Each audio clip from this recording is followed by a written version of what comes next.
il est seul, disent-ils à Paris. Fillon, il est avec le peuple de France à Nîmes.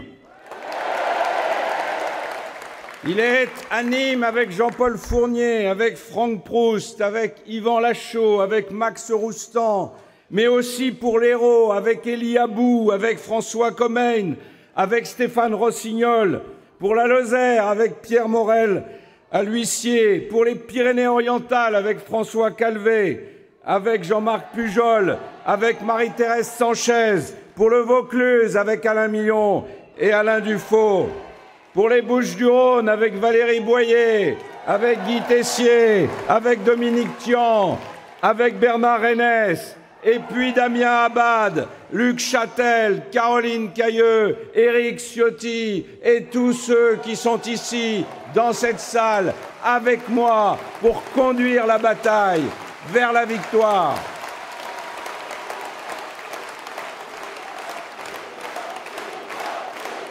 Mes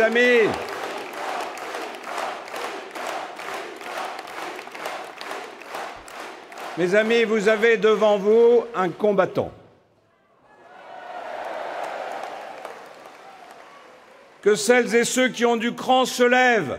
Merci, merci de tout cœur pour votre présence à mes côtés. Merci à vous, les militants de la France.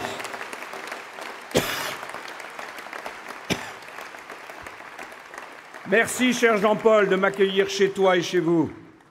Merci aux Gardois. Merci aux élus du Gard et des départements voisins d'être là si nombreux. Merci à Nîmes, la ville des arènes, la ville des Huguenots, des Camisards, la ville de toutes les résistances, de toutes les libertés, la ville fière de son identité. Votre énergie, c'est une force qui décuple ma volonté de vaincre. Parce que, sachez-le, je suis là pour percuter tous les scénarios que certains voudraient écrire à votre place.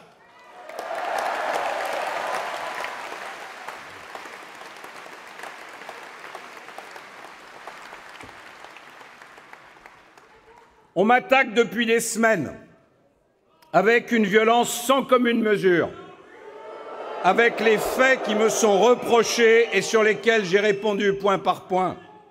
7 jours sur 7, 24 heures sur 24, la machine à broyer, la machine à scoop, la machine à rumeurs s'est mise en marche. Mais je vous le dis, je n'ai pas l'intention de céder. Et je ne parle pas seulement pour moi, mais je parle parce que la démocratie vous appartient à vous. Il est hors de question que soit fauché le vote des électeurs de la droite et du centre. Il est hors de question que soit muselée la voix de millions de Français qui veulent une véritable alternance. Il est hors de question que soit expulsé le projet du redressement national que je porte. Croyez-moi, ces attaques ne seraient pas aussi vives si notre programme était de l'eau tiède. Elles ne seraient pas...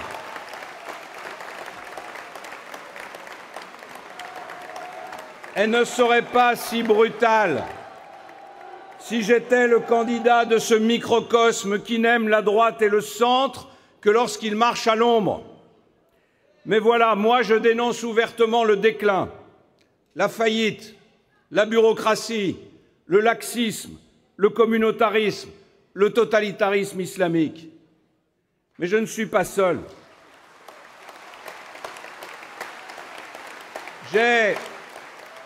J'ai avec moi tous ces Français qui disent qu'on nous laisse travailler, qu'on arrête de nous emmerder.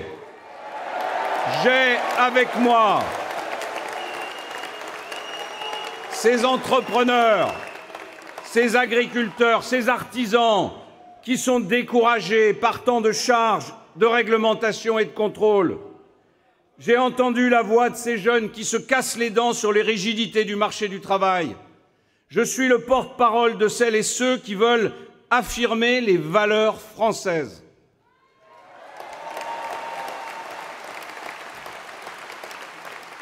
Il y a, dans ma candidature et dans votre soutien, quelque chose qui crispe le politiquement correct. Trop à droite, trop conservateur, trop churchillien, trop souverainiste, trop réformateur, que sais-je encore? Tout ça, vous l'avez entendu. Tout ce monde qui nous est hostile s'est coagulé pour faire barrage.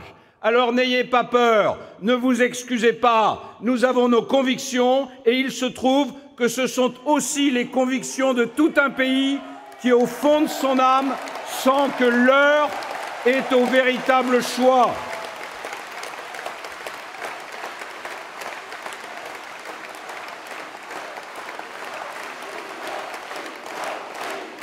Mes amis, les défis du prochain quinquennat sont immenses. Comment retrouver le plein emploi pour être enfin le pays qui donne une chance à tous ses enfants? Comment relancer la croissance pour endiguer la pauvreté? Comment réduire notre dette écrasante pour échapper à la tutelle des marchés financiers? Comment être à la pointe de la révolution numérique? Comment rétablir l'ordre, la sécurité? Comment sauver l'Europe? Comment répondre au basculement de l'économie vers l'Asie? Comment répondre aux improvisations du nouveau président américain? Comment vaincre le totalitarisme islamique? Voilà les véritables enjeux de notre époque, et ces enjeux réclament de la franchise et des choix forts. Mais non, ces sujets cruciaux sont passés sous silence. On est dans l'esquive, on est dans la tambouille.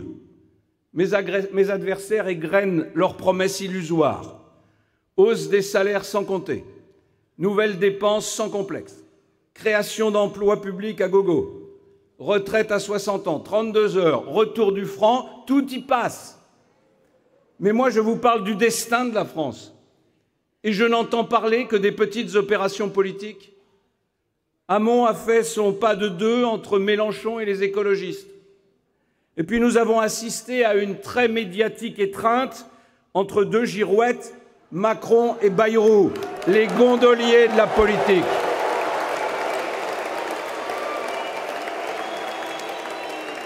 C'est le retour de la 4e République dans ce qu'elle avait de plus tordu. Et il n'est d'ailleurs pas étonnant que tous mes adversaires rêvent d'introduire la proportionnelle au Parlement. Ils n'ont pas de gouvernail. Et c'est la raison pour laquelle la France ingouvernable, ça leur va très bien. Moi, je trace mon sillon. C'est une ligne droite, tendue vers un seul cap, le redressement de la France. Pour que la France se relève, il faut d'abord restaurer l'ordre et la sécurité. 5 ans de socialistes ont mis à mal les piliers de la République. Il y a quelques jours, j'ai dit que notre pays donnait des signes d'un pays au bord d'une forme de guerre civile, provoquant la fureur d'un gouvernement qui ne voit rien et qui n'entend rien. Eh bien, je persiste et je signe quand dans plusieurs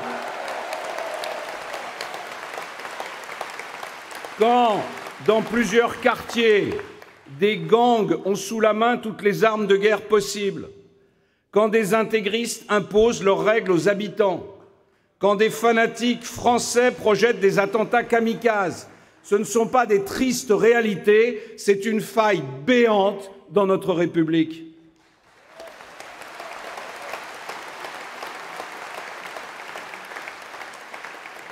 Quand des bandes cagoulées s'attaquent régulièrement à nos forces de l'ordre, ce ne sont pas des incidents, ce sont des affrontements. Quand dans chacune de mes réunions publiques, l'extrême gauche vient nous défier. Lorsque ce week-end à Nantes, des quarts de militants du FN sont agressés, lorsque la ville est saccagée, ce ne sont pas des dérapages, c'est une atteinte à la démocratie.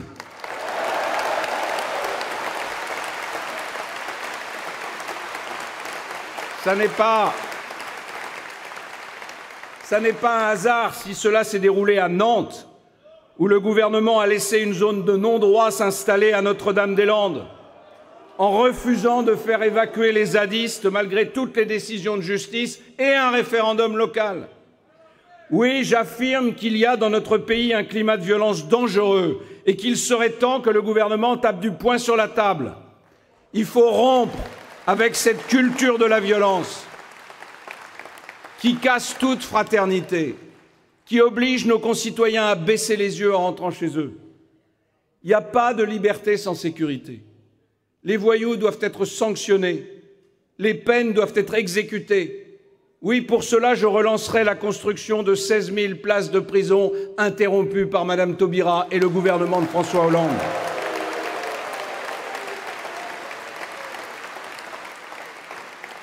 Je rétablirai les peines planchers automatiques afin que la récidive soit lourdement condamnée. Et parce que trop de délinquants chevronnés tirent excuse de ne pas encore avoir 18 ans pour narguer la justice, je propose d'abaisser la majorité pénale à 16 ans.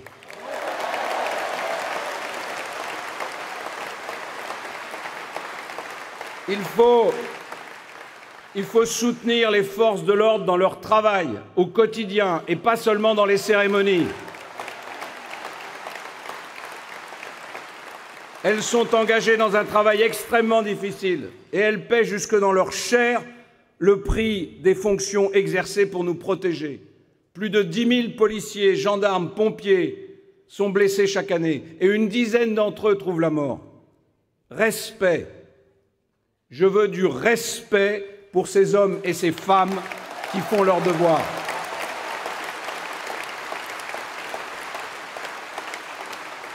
Je les soutiendrai dans leur mission, en les déchargeant des tâches bureaucratiques qui les accaparent, en modernisant les moyens qui sont mis à leur disposition, en remettant sur le terrain des policiers et des gendarmes, en renforçant et en généralisant les polices municipales. À Nîmes, qui ne connaît le 2e régiment d'infanterie? La Légion étrangère. Et sa maxime de toujours, Français, non par le sang reçu, mais par le sang versé. C'est ainsi que tant d'étrangers ont servi et aimé la France, parfois jusqu'au sacrifice suprême. Tous Français et tous pour la France, c'est ma devise. Notre patrie fut longtemps une terre d'accueil. Et elle reste une terre d'asile pour celles et ceux qui fuient la guerre. C'est notre honneur. Mais la France sans intégration, la France sans assimilation, c'est la France en 1000 morceaux. Ça n'est pas ma conception de la France. Notre nation a toujours tiré sa force de son unité, au-delà de ses différences, au-delà de ses origines. Mais pour la solidité de notre pacte national, nous avons le devoir aujourd'hui de limiter l'immigration à son strict minimum.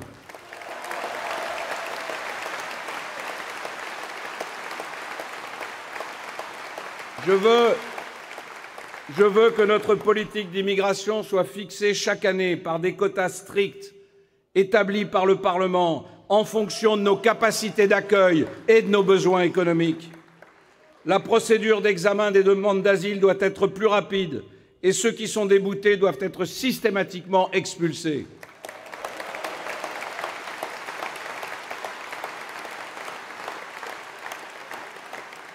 La politique d'aide au développement que nous conduisons doit être liée à l'acceptation par les pays que nous aidons du retour sur leur territoire des déboutés du droit d'asile. Les étrangers présents sur notre territoire devront respecter leurs devoirs avant de profiter des droits. Et c'est la raison pour laquelle je veux qu'ils attendent 2 ans avant de prétendre à toute prestation sociale. Oui, je préfère augmenter les petites retraites de ceux qui ont travaillé des années et des années plutôt que d'offrir des prestations sociales à ceux qui viennent d'arriver.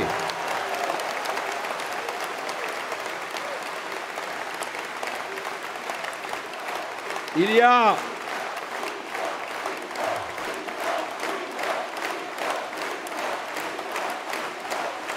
Il y a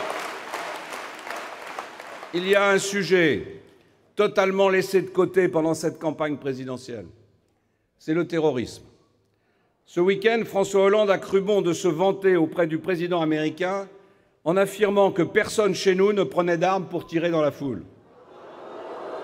Toulouse, Charlie, l'hypercacher, le Bataclan, les terrasses parisiennes, Nice, nous sommes en état d'urgence, mais à en écouter certains, il est urgent de ne pas en faire état.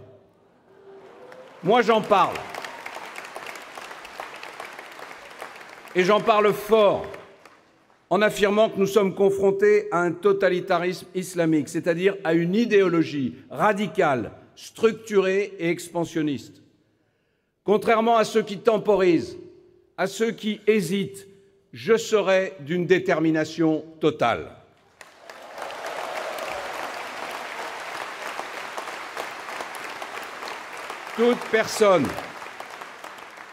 Toute personne coupable d'intelligence avec l'ennemi sera condamnée. Tout étranger appartenant à la mouvance intégriste sera expulsé. Le culte musulman fera l'objet d'un contrôle administratif jusqu'à ce qu'il soit aussi fermement ancré dans la République que les autres religions. Les musulmans de France, dans leur immense majorité, veulent vivre leur foi en paix. Mais tous les mouvements se réclamant du salafisme ou des frères musulmans les placent sous pression. Ces mouvements seront dissous. Aucun imam ne pourra proférer un prêche contraire aux valeurs de la République sans être interdit s'il est français et reconduit à la frontière s'il est étranger. L'égalité entre les hommes et les femmes ne peut plus un seul instant être mise en cause dans notre pays. Il y a des lieux en France où la montée de l'antisémitisme et de la misogynie sont inacceptables. Il y a des cafés dont les femmes sont exclues et n'en déplaise à Benoît Hamon et ses explications complices, ça n'a rien à voir avec une prétendue tradition ouvrière.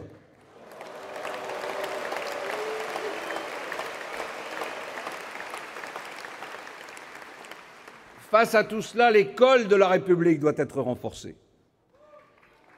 Il faut, mon cher Yvan, mettre un terme aux idéologies fumeuses. Moi, je veux une école qui transmet les connaissances fondamentales. Lire, écrire, compter, connaître l'histoire de France, apprendre à aimer l'histoire de France. Je veux une école où le mérite et l'excellence sont valorisés. Je veux une école où les parents et les enseignants marchent la main dans la main. Je veux, pour les adolescents qui veulent mettre la main à la pâte, une école qui apprend un métier par l'alternance, par l'apprentissage, qui doivent devenir des voies royales d'accès à l'emploi. Je veux une école de la discipline et du respect. Une école de la discipline et du respect par le port d'une tenue uniforme, rappelant à chaque enfant qu'il est l'égal de l'autre et qu'il est à l'école dans un lien particulier, dans un lieu particulier qui n'est pas celui de la rue, mais qui est le lieu du savoir.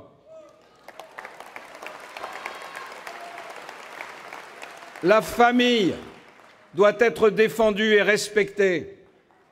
Parce que la famille, c'est le premier cercle de solidarité et d'affection. C'est le chaînon qui relie les générations, les mémoires, les espoirs. Pour la famille, je veux qu'on protège le droit de l'enfant et pas le droit à l'enfant. La famille doit être encouragée, elle doit être aidée. C'est la raison pour laquelle je veux relever le quotient familial et rétablir l'universalité des allocations familiales. Mes chers amis, dans un pays aux structures solides, notre économie pourra se développer. Or, aujourd'hui, tout est fait pour brider les énergies. Tout s'est enrayé. Les classes moyennes deviennent classes populaires et les classes populaires frisent le seuil de pauvreté. C'est la conséquence d'un pays bloqué, d'un pays qui ne crée plus assez de richesses, qui ne crée plus assez d'emplois. Si nous respirons encore, c'est simplement parce que nous sommes endettés comme jamais. Ceux qui prétendent qu'on peut s'en sortir sans remise en cause, au rythme des 35 heures, en augmentant encore les impôts, en creusant un peu plus les déficits, sont dans le mensonge.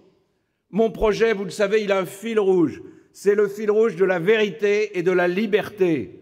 La vérité, c'est qu'on ne peut pas viser le plein emploi, on ne peut pas avoir la meilleure santé du monde, l'école gratuite, des retraites pour tous, une protection sociale pour chacun, sans réformer radicalement notre système et sans se retrousser les manches pour permettre à notre pays de se redresser.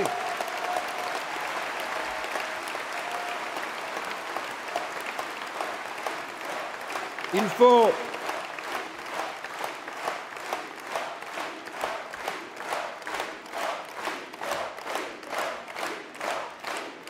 faut réagir.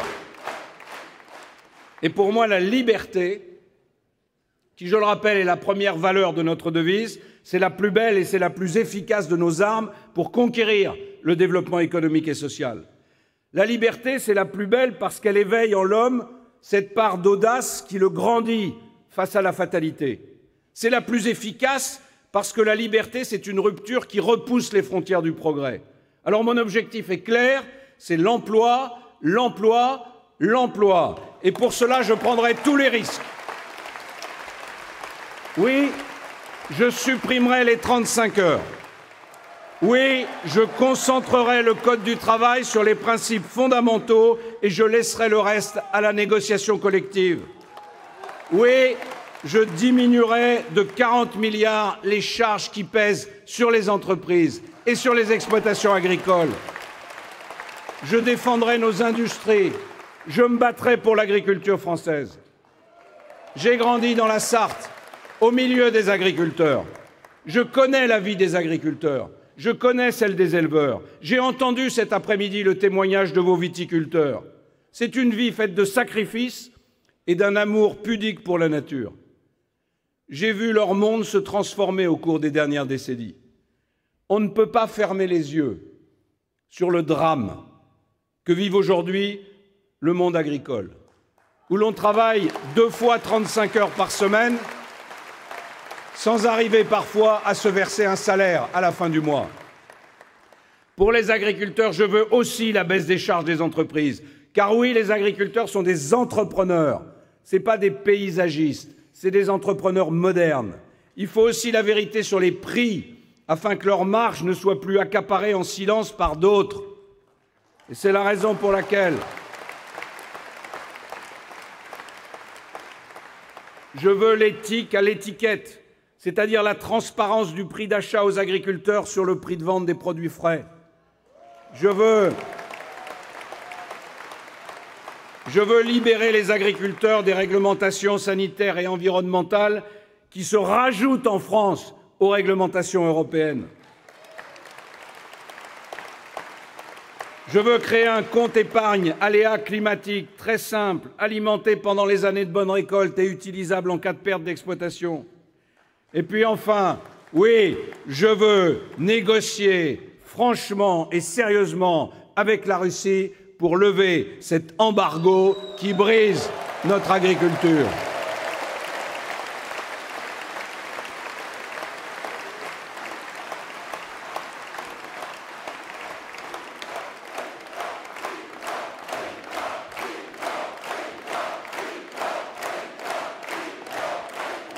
Mes amis, notre bataille pour la croissance et pour l'emploi doit être juste.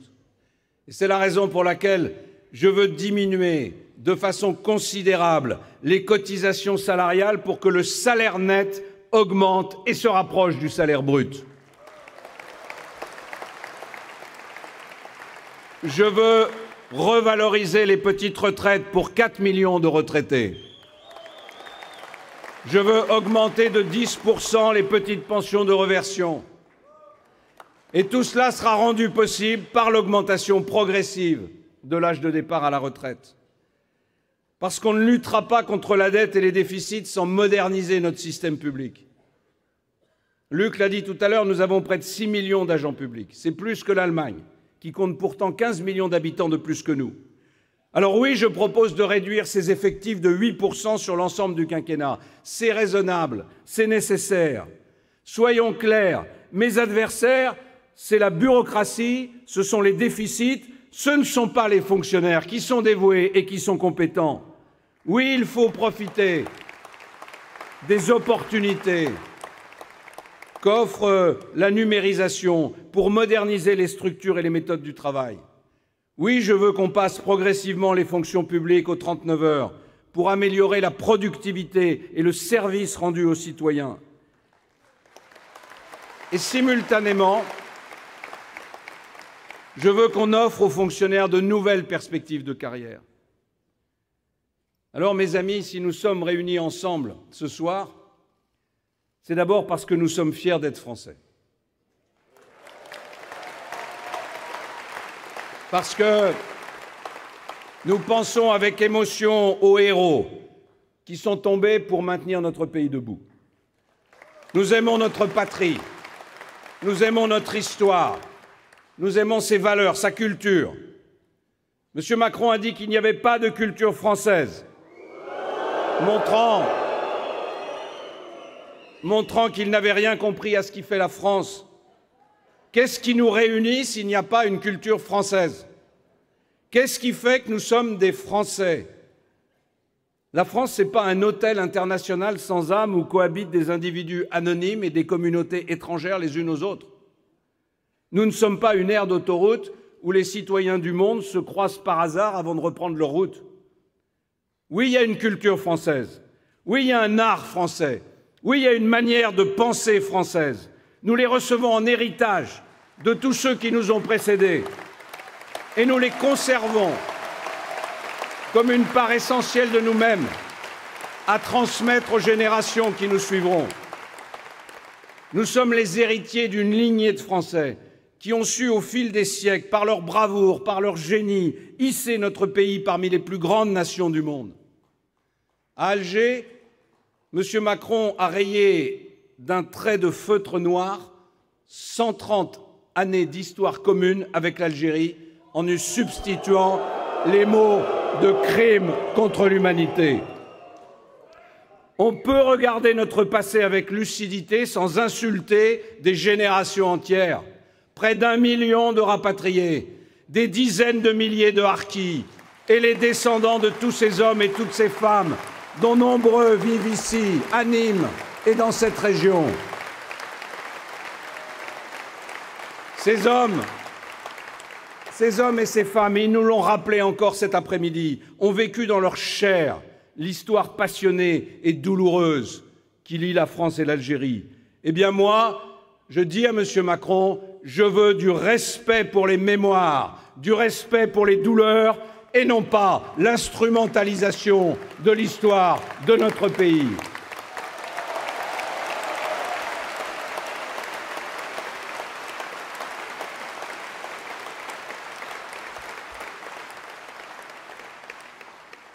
Mes chers amis, l'élection présidentielle, c'est une rencontre entre un homme et son pays.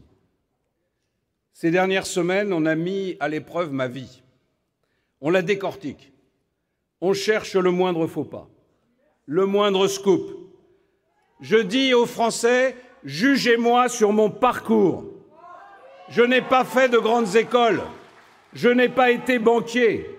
J'ai donné 36 ans de vie publique à ma ville, à mon département, à ma région, à la France. 36 ans à parcourir nos villages et nos villes. 36 ans de rencontres avec les Français, face à leurs espoirs et à leur colère.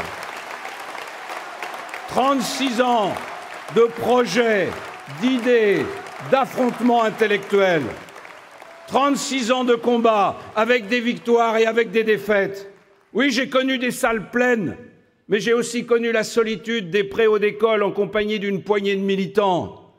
J'ai assumé les plus hautes fonctions. J'ai croisé les grands de ce monde, mais je sais aussi la détresse de mes compatriotes qui me sollicitaient et que j'ai toujours essayé d'aider au mieux de mes capacités et de mes possibilités.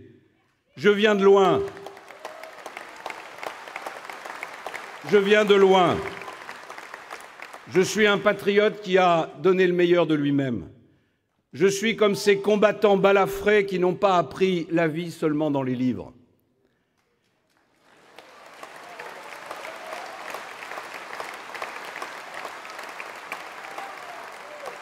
J'ai pu faire des erreurs, mais qui n'en fait pas? Ceux qui n'ont jamais fait d'erreur ne sont pas nécessairement les êtres les plus justes et les plus solides. On ne devient pas président sans avoir été attaqué, injurié, écorché par ses adversaires. De Gaulle, Pompidou, Giscard, Mitterrand, Chirac, Sarkozy, tous ont été des cibles, mais, mes amis, ce qui ne tue pas vous rend plus fort.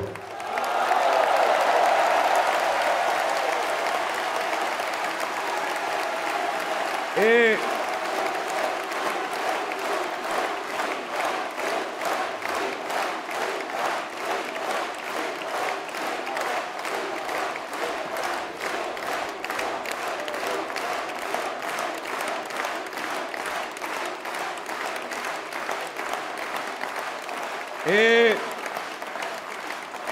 c'est grâce